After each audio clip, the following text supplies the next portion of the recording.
प्यारे बच्चों नमस्कार। आर्य संस्कृत क्लासेज इस यूट्यूब परिवार में आप सभी का हार्दिक स्वागत है। आज का हमारा विषय है कक्षा 7 NCERT की पुस्तक रुचिरा द्वितीयो भागा। इस पुस्तक के पाठ 5 को पढ़ेंगे जिसका नाम है सदाचारः। इसका अर्थ होता है अच्छा आचरण। सदाचारः अच्छा आचरण अर्थात अच्छा व्यवहार। आज की वीडियो में प्यारे बच्चों हम सभी इस पाठ के प्रश्नोत्तर को लिखेंगे। तो प्लीज़ बच्चों अगर आप नए हैं तो चैनल को सब्सक्राइब करें और वीडियो को लाइक और कमेंट करना ना भूलें। आइए प्रश्नोत्तर प्रारंभ करते हैं। देखिए आपका पहला प्रश्न है सर्वान श्लोकान सस्वरम गायत। सस्वरम का क्या अर्थ होता है बच्चों? स्वर पूर्वक यानी लयबद्ध से। तो सभी श्लोकों को लयबद्ध होकर के गाइए। तो इसमें क्या करना है? सभी श्लोकों का गायन करना है। तो अगर आपको श्लोकों का गायन नहीं आता है, श्लोक पढ़ना नहीं आता है, तो आप प्ले लिस्ट में जाइए, हमने गायन की वीडियो बनाई है, आप उसको देखें। तो पहले प्रश्न में कुछ लिखना नहीं है, केवल सभी श्लोकों को पढ़ना है, उसको गा करके बोलना है। अब आते हैं प्रश्न नंबर 2 पर। देखिए लिखा गया है उपयुक्त कथना नाम समक्षम, यानी जो कथन उपयुक्त है यानी सत्य है उसके सामने आम लिखना है। क्या लिखना है? आम। अब ये खाने वाला आम नहीं है, ध्यान से देखिएगा। ये जो आम है प्यारे बच्चों ये खाने वाला आम नहीं है। जिसको आप इंग्लिश में यस कहते हैं उसी को संस्कृत में आम कहते हैं। इसका अर्थ होता है हाँ, यानी जो कथन सत्य है उसके सामने आम लिखना है। जो अनुपयुक्त कथन है यानी असत्य कथन है उसके सामने आपको ना लिखना है। जैसे आप इंग्लिश में ट्रू और फॉल्स लिखते हैं ना, वैसे संस्कृत में भी आपको क्या लिखना है? आम और ना। तो जो कथन सत्य है उसके सामने आम, जो कथन असत्य है उसके सामने ना। चलिए देखिए पहला वाक्य है प्रातः काले ईश्वरम स्मरेत। सुबह ईश्वर को स्मरण करना चाहिए, याद करना चाहिए। तो ये कथन कैसा है? सत्य है। तो क्या लिखेंगे? आम। दूसरा कथन है अनिरतम ब्रूयात। अब अनिरतम का क्या अर्थ होता है? झूठ। अब ब्रूयात मतलब बोलना चाहिए, झूठ बोलना चाहिए। तो बोलना चाहिए? नहीं बोलना चाहिए। तो क्या लिखेंगे? ना, अर्थात ये कथन असत्य है। मन सह श्रेष्ठ जन्म से वेत। मन से अच्छे लोगों की सेवा करनी चाहिए। तो ये कथन सत्य है, तो लिखेंगे आम। मित्रेण कलहम कृत्वा। मित्रेण मित्र के साथ, कलहम कृत्वा झगड़ा करके, जनः सुखी भवति। मित्र से कलह करके, कलह माने क्या होता है? झगड़ा। तो मित्र से झगड़ा करके मनुष्य सुखी होता है। तो हमने पाठ में पढ़ा है कि मित्र से झगड़ा करके मनुष्य सुखी नहीं होता है। तो यह कथन असत्य है, तो लिखेंगे ना। स्वः कार्यम अद्य कुर्वीत। अब ये महत्वपूर्ण पद है बच्चों। स्व मतलब क्या होता है? टुमारो यानी आने वाला कल, यानी टुमारो का काम जो है अद्य। अद्य मतलब आज। अद्य का क्या अर्थ होता है? आज। और स्व माने क्या होता है? आने वाला कल। तो कल का काम आज करना चाहिए। तो ये तो अच्छे बच्चों का लक्षण है कि जो कल का काम है वो आज कर लें। तो इसमें क्या लिखेंगे? आम। तो इस तरह से प्रश्न नंबर 2 हमारा कंप्लीट हो गया। अब आते हैं प्रश्न नंबर 3 पर। देखिए लिखा गया है एक पदेन उत्तरत। नीचे जितने भी प्रश्न लिखे गए हैं इनका उत्तर आपको एक पद में यानी एक शब्द में लिखना है। पहला प्रश्न है आपका कह न प्रतीक्षते। कौन प्रतीक्षा नहीं करता है? तो क्या लिखेंगे? मृत्यु। मृत्यु जो है किसी का इंतजार नहीं करती है। सत्यता कदा व्यवहारे स्यात्। सत्यता कब व्यवहार में होनी चाहिए, यानी हमें कब सत्य बोलना चाहिए? तो इसका उत्तर हो जाएगा सर्वदा। हमें हमेशा सत्य बोलना चाहिए। किम ब्रूयात। किम मतलब क्या? ब्रूयात मतलब बोलना चाहिए। क्या बोलना चाहिए? तो सत्यम ब्रूयात, सत्य बोलना चाहिए। केन सह कलहम कृत्वा नरः सुखी न भवति। किसके साथ झगड़ा करके मनुष्य सुखी नहीं होता है? तो पाठ में हमने पढ़ा है मित्रेण। मित्र के साथ झगड़ा करके मनुष्य सुखी नहीं होता है। अंतिम है कह महारिपु अस्माकं शरीरे तिष्ठति।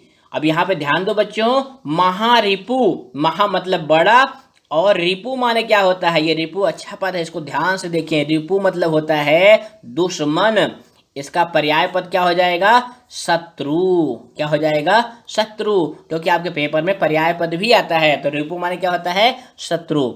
तो कौन बड़ा दुश्मन हमारे शरीर में रहता है, तो हमने पहले श्लोक में पढ़ा हुआ है आलस्यम। सबसे बड़ा दुश्मन हमारा कौन है, आलस्य है, जो हमारे शरीर में रहता है। तो इस तरह से हमने प्रश्न नंबर 3 पूरा कर लिया।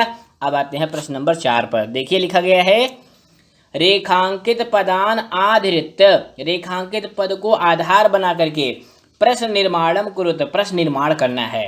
यानी हर वाक्य में एक पद रेखांकित है जिसको आपको आधार बना करके प्रश्न निर्माण करना है। तो देखिए पहला है मृत्यु न प्रतीक्षते, तो क्या प्रश्न बनेगा, कह न प्रतीक्षते, कौन प्रतीक्षा नहीं करता है। और अंत में प्रश्नवाचक चिन्ह जरूर लगाएंगे, क्योंकि अगर आप ये नहीं लगाएंगे तो आपको नंबर नहीं मिलेंगे। तो इसलिए इसका भी ध्यान, इसको भी अलग पेन से लिखें और प्रश्नवाचक चिन्ह भी सही से लगाएं। दूसरा वाक्य है, कलहम कृत्वा नरः दुखी भवति, कलह करके मनुष्य दुखी होता है। तो इसमें कलहम तो क्या हो जाएगा, किम कृत्वा नरः दुखी भवति, क्या करके मनुष्य दुखी होता है। पितरम कर्मणः सेवेत, पिता की कर्म से सेवा करनी चाहिए। तो क्या हो जाएगा, कम कर्मणा सेवेत। व्यवहारे मृदुता श्रेयसी, व्यवहार में कोमलता श्रेष्ठ होती है। तो प्रश्न बनेगा, व्यवहारे का श्रेयसी, व्यवहार में कौन श्रेष्ठ होती है। सर्वदा व्यवहारे रुजुता विधेया, सर्वदा हमेशा, व्यवहारे व्यवहार में, ऋजुता, ऋजुता मतलब सरलता, विधेया लानी चाहिए, हमेशा व्यवहार में सरलता लानी चाहिए। तो सर्वदा का इसके स्थान पे प्रश्न बनाएंगे तो क्या बनेगा, कदा व्यवहारे ऋजुता विधेया, कदा मतलब कब, कब व्यवहार में सरलता लानी चाहिए। इसके बाद प्रश्न नंबर 5 है। देखिए यहाँ पर लिखा गया है, प्रश्न मध्य त्रीण क्रियापदानि सन्ति, प्रश्न के बीच में 3 क्रियापद हैं। तान प्रयुज्य, उनका प्रयोग करके सार्थक वाक्यानि रचयत, सार्थक वाक्य बने। सार्थक मतलब क्या होता है, अर्थवान, जिसका कोई अर्थ है। अब यहाँ पे 3 क्रियापद है प्यारे बच्चों, इन क्रियापद का अर्थ क्या है ये देख लीजिए।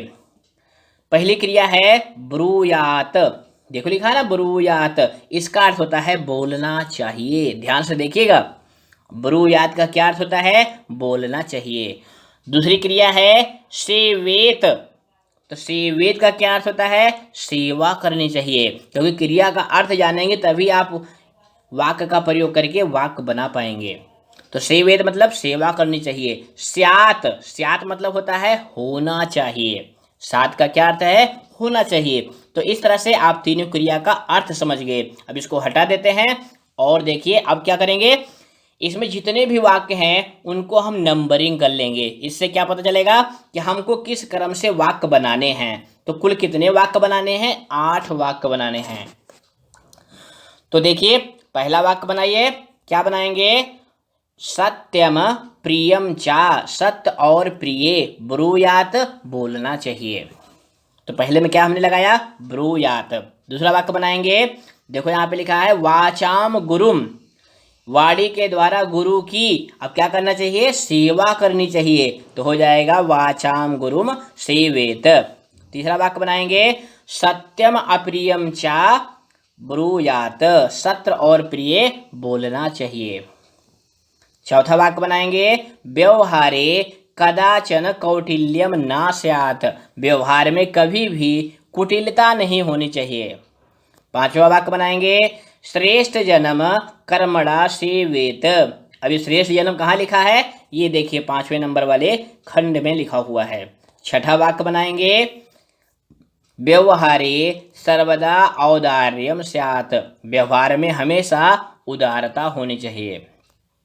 सातवां वाक्य है, अनिर्तम प्रियम चा ना ब्रूयात, अनिर्तम माने होता है झूठ और प्रियम मतलब क्या होता है, प्रिय, यानी हमें प्रिय झूठ भी नहीं बोलना चाहिए। और अंतिम वाक्य बनाएंगे मनसः मातरम पितरम च सेवेत।